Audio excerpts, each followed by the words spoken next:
Hello friends and welcome to the exams made simple. So आज का जो video है काफ़ी इंपॉर्टेंट रहेगा आप लोग के लिए, स्पेशली वो जो इस बार का प्रीलिम्स दिए हैं और इस बार के प्रीलिम्स में बहुत ज़्यादा होपफुल नहीं है बिकॉज पेपर ही कुछ ऐसा था। आप सब जानते हैं, मैंने पहले वीडियो में आपको बताया कि किस तरीके से यूपीएससी जो अपना जो उसका मेन वर्च्यू हुआ करता था कि वो जो क्रीम है उसको सेलेक्ट करते, उसकी जगह अब वो जो तुक्का मारने वाले और ये लोग हैं वो सेलेक्ट होंगे। मैं आपको बता दूं कि जो लोग नंबर जोड़ रहे हैं या जो सेलेक्ट हो रहे हैं, जो नहीं हो रहे हैं, वो सब बराबर हैं इस बार। क्यों बराबर हैं? क्योंकि किसी के 4 तुक्के ज़्यादा लगेंगे और किसी के 4 जो उसने उसके हिसाब से गेस किया है वो गलत हो जाएंगे। तो बस इतना ही डिफरेंस रहेगा। नॉलेज का और इन सब चीज़ों का कोई इतना वैल्यू नहीं रहा है। मैं इनफैक्ट मैंने खुद पेपर अटैम्प्ट किया तो मुझे पता है कुछ चीज़ें ऐसी हैं जो मुझे नहीं पता है, अगर मैंने की हैं वो सही हो गई हैं, it felt on that side, तो मुझे +2 मार्क्स मिल जाएंगे। अगर वही चीज़ मुझे उतनी ही पता है लेकिन दूसरे में वो चीज़ नहीं सही हुई तो वो -0.66 हो जाता है। तो इसमें कोई वो वाली बात नहीं है। आगे इस तरीके अब कैसे बढ़ें हम, आगे क्या करना है, क्या चेंजेस करने हैं। देखो क्या रहता है कि पहली बात तो इस पेपर के बेसिस पे आप अपनी तैयारी में कोई चेंज नहीं कर सकते। कुछ चीज़ें ज़रूर हम ऐड कर सकते हैं बस चेंज नहीं कर सकते। जैसे कि अब कुछ लोग बोलेंगे कि लक्ष्मीकांत वर्थलेस है या सब्जेक्ट की बुक्स अब वर्थलेस हो गई हैं, तो चलो ठीक है, इस साल उसने नहीं पूछा, अब नेक्स्ट ईयर पूछ लेगा, फिर आप क्या करोगे? तो हर साल कुछ ना कुछ वो चेंजेस करते रहेंगे।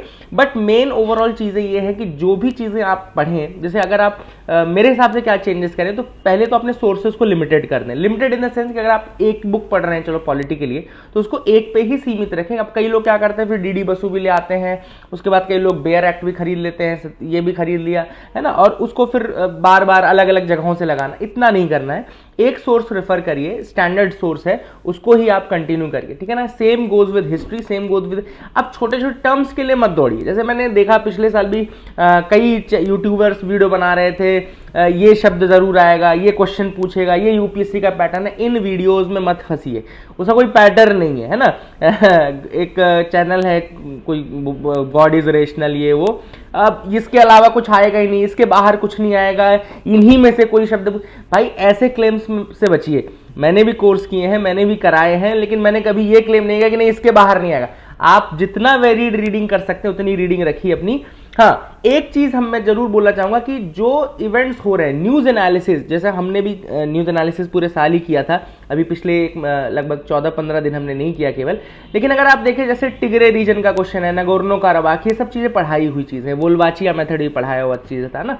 तो जो ये यूनिक चीजें हो रही है ना, या ये कॉन्फ्लिक्ट्स पे बहुत ज्यादा फोकस्ड है। आज इस बार के पेपर में नहीं, पिछले 3-4 सालों से अगर आप देखो तो चैड में कोई अगर लेक सूख रही है, या पिछले साल भी उसने ऐसे ही दूसरे कंट्रीज का पूछा था, उसके पहले जब इराक में हो रहा था, मोसुल में जब हुआ था तो भी क्वेश्चन आया था। तो ये कुछ चीज़ें हम पिन पॉइंट कर सकते हैं कि ऐसे जो स्पेसिफिक कॉन्फ्लिक्टेड जोन्स हैं ईयर की, उनका एक प्रॉपर आपके पास रहना चाहिए कि ये प्लेसेस है। उसमें बहुत ज़्यादा नहीं कि हर छोटे आइलैंड में क्या हो रहा है, छोटे से उसमें क्या हो रहा है, आपको सब पता रहे। ओवरऑल एक मतलब जो क्वेश्चन एटलीस्ट अटेम्प्ट करने, जैसे इस बार के क्वेश्चन में आप देखेंगे टिग्रे का उल्टा कर दिया, टिग्रे में इथियोपिया में कछीन कर दिया, टिग्रे इथियोपिया का है तो उसको ऊपर कर दिया था। तो ये थोड़ा सा कुछ इंटेलिजेंट आपको ये भी पता होना चाहिए कि हाँ मैंने पढ़ा है तो मैंने सही पढ़ा है ना। तो उतने कॉन्फिडेंस के लिए आपको रिवीजन प्रॉपर करना पड़ेगा। मेरा पहला सजेशन है सोर्सेज को लिमिटेड करिए। अगर एक सोर्स आप रेफर कर रहे हैं तो स्टिक टू दैट सोर्स। फिर दूसरी चीज़ों की कि नहीं यार थोड़ा विजन का आया तो मैं विजन का भी पढ़ लूँ, थोड़ा सा इसका भी आया है, अरे आईएएस स्कोर ने ऐसे 20 पेज की एक पीडीएफ निकाल दी, मैं उसको भी पढ़ने जा रहा हूँ। इतना करने में आप जबरदस्ती का क्या होता है, ग्रीशम्स लॉ होता है इकोनॉमी में, जैसे ग्रीशम्स लॉ होता है ना कि जैसे बैड करेंसी आती है तो गुड करेंसी इज आउट, है ना, सिस्टम्स चली आती है। वैसे ही जितना ज्यादा आपके पास फालतू का ज्ञान आएगा ना, तो जब गुड नॉलेज है वो भी आपका निकलता जाएगा। तो it is like that knowledge, क्योंकि लिमिटेड ब्रेन कैपेसिटी है, लिमिटेड आपकी याद करने की क्षमता है, तो उसको ओवर एक्सीड करने की कोशिश ना करें, लिमिटेड सोर्सेज को रेफर करिए। सेकेंड चीज है कि चेंजेस आपको बहुत ज्यादा पैटर्न में नहीं करना है कि मैं स्टैटिक नहीं पढ़ूंगा या मैं सिर्फ करंट पढ़ूंगा या मैं 25 न्यूज़पेपर पढ़ना शुरू कर दूंगा, ऐसा बिल्कुल नहीं करना है आपको। क्वेश्चन अभी भी इस साल का जैसे कट ऑफ भी जाएगा, अगर मैं बोल रहा हूँ 85 नंबर भी कट ऑफ जाता है, तो 85 नंबर लाने के लिए आपको 100 क्वेश्चन तो करने नहीं है, आपको मतलब सही तरीके से देखा था तो 50 से 55-60 क्वेश्चन आपके होने चाहिए अटेम्प्ट वाले, जिसमें से आपकी एफिशिएंसी 80 to 90% हो, तो इनफ आपको 85-90 मार्क्स मिल जाएंगे। तो वही वाली बात है कि अब आपको ये कोशिश करनी है कि बहुत ज्यादा, और टेस्ट सीरीज ठीक है, आप लगाओ। लेकिन क्या होता है, कुछ लोग क्या करते हैं कि टेस्ट सीरीज लगाते हैं, उसमें 100 के 100 क्वेश्चन अटेम्प्ट कर रहे हैं, जाके फिर पेपर में भी 100 के 100 कर रहे हैं। आपको यही नहीं पता चल रहा है कि आपकी एफिशिएंसी कितनी है, आपको कितने आ रहे हैं। एग्जाम को हमेशा एक एग्जाम की तरह ही दीजिए। जब आप टेस्ट सीरीज भी सॉल्व कर रहे हो तो आप उसको एटलीस्ट उसी तरीके से लगाएं, है ना, ताकि आपके एग्जाम के दिन वही हैबिट रहेगी। आपको नहीं भी आता तो आप मार रहे हैं। जैसे मुझे कल एक मेरे स्टूडेंट का ही फोन आया था, उसके मतलब अभी भी 88 आ रहे हैं, बट उसने कहा कि सर 4-5 ऐसे थे जो लास्ट में जस्ट इसलिए अटेम्प्ट कर दिए क्योंकि मुझे लग रहा था कम अटेम्प्ट है। तो ये सब नहीं सोचना है आपको पता होना चाहिए कि पेपर का लेवल ऐसा है, पेपर टफ है। और डेफिनेटली, और सीसैट भी इस बार का बहुत ही ज़्यादा, मतलब मुझे नहीं पता कि यूपीएससी कहाँ से बोल रहा है कि वो मैथ्स 10th लेवल की है, 11th लेवल की है, 12th लेवल की है।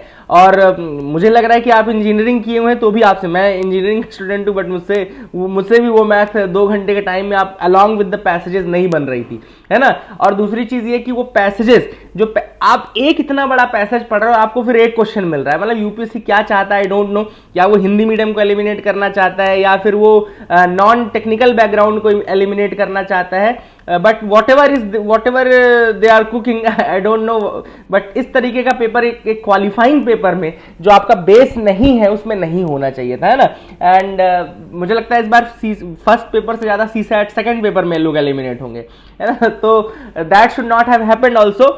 बट आई होप कि आप लोग थोड़ा सा देखो, रीग्रुप करना पड़ेगा आपको खुद को। बहुत दिनों तक हम इस चीज में दुखी होके भी नहीं बैठ सकते, है ना। सिंपल सी बात है कि एक दिनों का हो गया, चलो ठीक है, 24 घंटे 48 घंटे आपको मिल चुके हैं, और शोक मनाने के लिए इतना से ज्यादा समय नहीं चाहिए, है ना। तो whatever you are doing, आपको थोड़ा स्टेट सर्विस को भी स्विच करना है, देखना है, तो आप वो ऑप्शंस भी देखिए। स्टेट सर्विस को भी के भी एग्जाम्स के लिए थोड़ा थोड़ा पढ़ते रहिए। दिन में 1-2 घंटे जरूर एलोकेट करिए, जिस स्टेट के भी आप हो, या फिर एटलीस्ट हिंदी स्पीकिंग स्टेट्स के, या जो भी आपके साउथ के हैं तो आप साउथ के स्टेट्स का, but keep focusing on them as well. थोड़ा सा 1-2 घंटे एलोकेट कर दीजिए। और जिनका अभी पहला दूसरा अटेम्प्ट था वो तो डेफिनेटली आगे यूपीएससी के लिए और अच्छे से कोशिश करें जरूर। और ज्यादा चेंजेस नहीं करना इस तरीके से कि कोचिंग या बोलेंगे अब हमने ये समाधान कोर्स है, ये संग्राम कोर्स है, बड़े बड़े नाम देते हैं वो आपको, they will give you big names. ये संग्राम कोर्स है, ये प्रतीक्षा कोर्स है, ये जन्नत कोर्स है, ये मन्नत कोर्स है। ऐसे कोर्सेज से बचे, अपनी पढ़ाई पे फोकस करें। नॉर्मली अगर आप चीजें पढ़ रहे हैं ना, नॉर्मली अगर आप सब्जेक्ट्स पढ़ रहे हैं, प्लस आप हाँ डेली एनालिसिस आप जरूर, जैसे कल से मैं फिर से एनालिसिस शुरू कर दूंगा। अभी हमने तो बंद किया हुआ था क्योंकि यूपीएससी एग्जाम तक के लिए। नाउ फ्रॉम टुमारो कल से फिर से आपका एनालिसिस शुरू हो जाएगा मोस्ट प्रोबेबली। तो आप उसको स्टिक करिए। मैं कोशिश करूंगा कि जो मैं हमेशा से, जब भी मैंने न्यूज़ एनालिसिस किया तो मैंने कोशिश किया कि आपको हिंदू एक्सप्रेस और एटलीस्ट पीआईबी 3 चीज़ों का तो मैं देता हूं। कोशिश करेंगे कि अपन सोर्स इंक्रीज करें, मतलब उसको ऑगमेंट करने की कोशिश मैं जरूर करूंगा, कॉम्प्लीमेंट करने की कोशिश करूंगा फ्रॉम माय एंड। आपको केवल इतना करना है कि आप उसके नोट्स प्रॉपर रखें, आप उसके समरी प्रॉपर रखें कि कीवर्ड्स क्या हैं, कहां पे मुझे रिवाइज करना है, और उसको टाइमली रिवाइज करते रहें। तो ये 3-4 मोटी चीजें हैं। बहुत ज्यादा ड्रास्टिक चेंज नहीं हो सकता इस पेपर के बेसिस पे। मैं फिर से बता रहा हूं, पैटर्न नया है। अब आपको लगे कि मैं कल मुझे किसी ने कमेंट, मैंने देखा वीडियो पे कमेंट आया था, एक लड़का था जिसने कहा कि अरे नहीं बन रहा, तो यूपीएससी ऐसा चाहता है कि आपसे सब बने। क्या ये पॉसिबल है कि आपसे सब चीजें बन जाएंगी? ये पॉसिबल ही नहीं है, ठीक है ना। मैं नहीं, आप किसी टॉपर को उठा के ला दीजिए, मैं और आप जैसे लोग अगर उनसे 10 सवाल पूछेंगे ना तो शायद 6 के आंसर ना दे पाए। तो इसका मतलब ये नहीं कि वो, मतलब आपको सब नहीं जानना है, जरूरी नहीं है। और यूपीएससी का पैटर्न गलत था, उसको एक्सेप्ट करना चाहिए इस चीज के लिए कि इससे आप कोई ब्रिलियंट माइंड नहीं लेके आ रहे हो, कोई क्रीम नहीं लेके आ रहे हो। ये भी मैं गारंटी बता रहा हूं, कोई भी क्रीम आप नहीं ले आ रहे हो इस तरीके के एग्जाम से। इससे बेटर वो एग्जाम था जिसमें ठीक है कट ऑफ हाई जाता था ना, तो आप कट ऑफ हाई जाने दो, लेकिन कम से कम उसमें लोगों का टेस्ट तो होता था कि यार ठीक है आप इतना प्रेजेंस ऑफ माइंड रख सकते हो। इनफैक्ट अगर आप आईएएस बनते भी हो तो क्या आपको हर समय हर चीज बनती रहेगी? या भैया आप गेस वर्क ही करोगे ना। पॉलिसी आप बनाते हो तो एक तरीके से पॉलिसी बनाते हो तो क्या करते हो आप? एक तरीके से अप्रोक्सीमेशन एलिमिनेशन ही करके करते हो ना।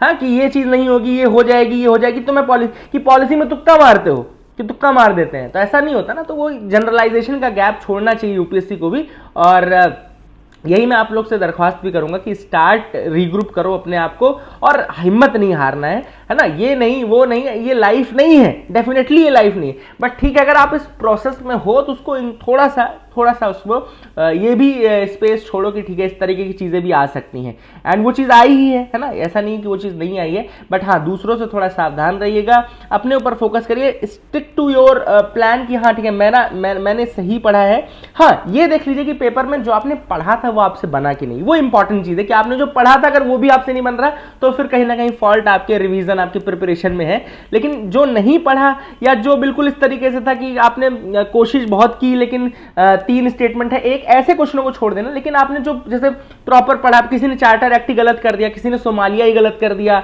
या फिर किसी ने समझ करो सपोज करो ये जो प्रेसिडेंट का मेथड था बहुत अच्छा क्वेश्चन था, वो प्रेसिडेंट वाला वो अच्छा क्वेश्चन था, क्योंकि भले उसमें पूछा कि कितने स्टेटमेंट सही, लेकिन वो that was a very good, क्योंकि वो आप सब पढ़ते हैं, है ना। इसी तरीके से जो MP MLA वाला क्वेश्चन था, वोट की वैल्यू, वो बहुत अच्छा क्वेश्चन था। तो इस तरीके के क्वेश्चन अगर आपके गलत हैं तो फिर थोड़ा सा आपको स्टैटिक पोर्शन अच्छे से पढ़ना है ना। और जैसे पोर्ट पूछा था, कोरकई पूछा था, पुहार पूछा था, मैंने पढ़ाया हुआ है वो चीज़, मैंने आपको एंशिएंट में जब तमिलनाडु बुक्स, तमिलनाडु के क्वेश्चन था वो। तो इस तरीके जो पढ़ी चीज़ें हैं वो गलत नहीं करनी है बस अपने को एग्जाम में। जो नहीं पढ़ा है, जो उसके लिए क्या मैं नया सोर्स कोई नई फॉरेन मैगजीन उठा लूँ, ये सब मत करना, और फोकस करो और चीज़ें अपने आप हो जाएंगी, ठीक है ना। तो डोंट वरी, थोड़ा सा स्ट्रांग रहने वाला समय है, एक दूसरे का कोऑपरेशन करिए, एक दूसरे के साथ रहिए।